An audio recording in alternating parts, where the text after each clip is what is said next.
আওয়ামী লীগকে কোনো রাজনৈতিক কর্মসূচি করার জন্য রাজপথে নামতে দিবেন না, মানি, সমর্থন করি।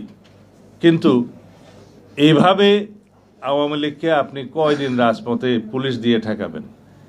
আপনারা বলবেন আওয়ামী লীগকে নির্বাচনে আমরা চাই না, আওয়ামী লীগ এদেশে রাজনীতি করতে পারবে না, কিন্তু কি পদক্ষেপ নিচ্ছেন? আইনি কোনো পদক্ষেপ কি এই সরকার নিচ্ছে? না। আমরা বলেছিলাম সংবিধানের 47 অনুচ্ছেদ অনুসারে রাজনৈতিক সংগঠন হিসেবে আওয়ামী লীগের বিরুদ্ধে গণহত্যা এবং মানবতা বিরোধী অপরাধের জন্য বিচারের ব্যবস্থা করা হোক এবং সেই নিরিখে সংশ্লিষ্ট আইন, আন্তর্জাতিক অপরাধ আদালতের আইন সংশোধন করার আমরা দাবি জানিয়েছিলাম, এদেশের মানুষ দাবি জানিয়েছিল। এই সরকার অধ্যাদেশ এবং আইন সংশোধনের জন্য পদক্ষেপ নিয়েছিলেন, হঠাৎ করে তারা ক্যাবিনেট মিটিংয়ে সিদ্ধান্ত নিলেন এটা করা যাবে না। কেন?